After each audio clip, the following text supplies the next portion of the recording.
Indian premier league 18వ season అభిమానులకు వినోదాన్ని అందిస్తుంది. అయితే పాక్తో తలెత్తిన యుద్ధ పరిస్థితుల నేపథ్యంలో మెగా లీగ్ ఆగిపోయింది. ఇప్పుడు ప్రశాంత పరిస్థితులు ఏర్పడుతున్నాయని భావించిన బీసీసీఐ ఐపీఎల్ రీషెడ్యూల్ తేదీని ప్రకటించింది. ఈ నెల 17 నుంచి ఐపీఎల్ రీస్టార్ట్ అవుతుందని అనౌన్స్ చేసింది. ఇంతకీ ఐపీఎల్ 2025కు తాత్కాలిక బ్రేక్ వల్ల ఎవరికి నష్టం, ఎవరికి లాభం? Take a look. Bharat Pak యుద్ధ నేపథ్యంలో ఈ నెల 8వ తేదీన ధర్మశాలలో ఐపీఎల్ మ్యాచ్ అర్ధాంతరంగా నిలిపివేయడంతో మెగా లీగ్ కొనసాగడంపై అనుమానాలు మొదలయ్యాయి. తొలుత లీగ్ను నిరవధికంగా వాయిదా వేస్తున్నట్టు వార్తలు వచ్చినప్పటికీ వాయిదా ఒక వారమే అని బోర్డు స్పష్టత ఇచ్చింది. పూర్తి స్థాయిలో సమీక్షించిన తరువాత కొత్త షెడ్యూల్, వేదికల గురించి తదుపరి ప్రకటన చేస్తామని చెప్పారు.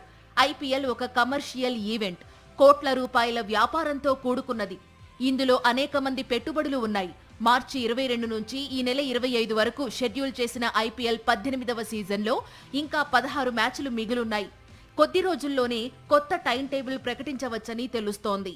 ఇప్పుడు వాళ్ళందరూ మళ్ళీ తిరిగి రావాలి అండ్ ఫ్రాంచైజెస్ నేను అనుకుంటాను అందరికీ కలిపి ఒక 100 to 125, 130 crores వరకు నష్టం అయితే జరుగుతుంది. బట్ దేశ రక్షణ కంటే మించింది అయితే ఇది ఏం కాదు. So they have to bear this actually. So ఒకవేళ రెజ్యూమ్ అయినట్లయితే 10 days లోనే ఫినిష్ చేయడానికి కూడా బీసీసీఐ డెసిషన్ తీసుకోబోతుంది. ఆ తర్వాత వాళ్ళకి విండో కూడా లభించకపోవచ్చు. Because still August Indian cricketers are busy, other cricketers are also going to be busy. Australia versus South Africa ఇప్పుడు వరల్డ్ టెస్ట్ ఛాంపియన్షిప్ ఫైనల్ జరుగుతుంది. West Indian cricketers Ireland, England ఆడతారు.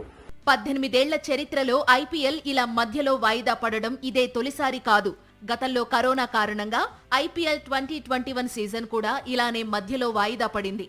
Corona కారణంగా ప్రేక్షకులు లేకుండా బయో బబుల్లో భారత్ వేదికగా IPL 2021 season నిర్వహించారు. కానీ bubble break అవ్వడం, ఆటగాళ్లకు వైరస్ సోకడంతో టోర్నీని వాయిదా వేశారు.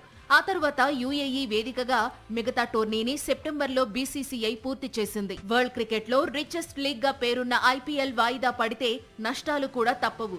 లైవ్ టీవీలతో చేసుకునే ఒప్పందాలు, టికెట్ల అమ్మకాలు, స్పాన్సర్లు, ఫుడ్ స్టాల్స్ ద్వారా ప్రతి ఐపీఎల్ మ్యాచ్ లో కాసుల వర్షం కురుస్తుంది. ఒక్క మ్యాచ్ రద్దయితే బీసీసీఐకి 25 కోట్ల నుంచి 100 కోట్ల వరకు నష్టం వస్తుంది. ఇన్సూరెన్స్ అందినప్పటికీ బీసీసీఐ ఒక్కో మ్యాచ్ కి 60 కోట్ల చొప్పున నష్టపోతుంది. ఈ వారం రోజుల్లో జరగాల్సిన మ్యాచ్లు ఆడకపోతే బీసీసీఐకి కనీసం 300 నుంచి 400 కోట్ల నష్టం వాటిల్లుతుంది. వారం రోజుల విరామాన్ని పొడిగించినా లేదా ఈ సీజన్ మొత్తం రద్దు చేసినా నష్టాలు మరింత భారీగా ఉంటాయి. ఆయా బ్రాడ్కాస్టర్లకు యాడ్స్ వల్ల వచ్చే దాదాపు 5,500 కోట్లు రాకుండా పోతాయి.